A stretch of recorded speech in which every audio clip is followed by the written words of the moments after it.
Shalom. இன்றைக்கு எபிரேய எழுத்தினுடைய 2வது எழுத்து பேத் என்றதான எழுத்தை நம்ம பார்ப்போம். பேத் என்றால் ஹவுஸ் அப்படின்ற ஒரு பொருள்படுகிறது. எபிரேய எழுத்துக்கள் எல்லாமே சித்திர எழுத்துக்கள், ஏதோ ஒரு அர்த்தத்தை குறிக்கிறது. ஆகையினால தான் இந்த பேத் என்கிறதான 2வது எழுத்து வீட்டை குறிக்கிறது. ஆகையினால்தான் ஹவுஸ் என்று அழைக்கப்படுகிறது. ஹவுஸ் என்றால் குடும்பம், ஃபேமிலி என்று அழைக்கப்படுகிறது. இயேசு நமக்கு குடும்ப தலைவராக வேதத்தில் சொல்லப்பட்டிருக்கிறது. பேத் என்றால் ஹவுஸ் என்கிறதான குறிக்கப்பட்டிருக்கிறது.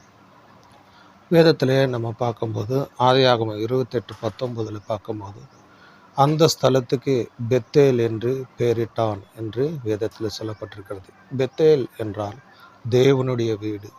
ஆகினால தான் அங்கே அவர் சொல்கிறார், இது தேவனுடைய வீடு அல்லாமல் வேறொன்றும் இல்லை என்று சொல்லி யாக்கோபு சொல்லக்கூடும். பேத் என்றால் ஹவுஸ் என்று பொருள். ஆமென்.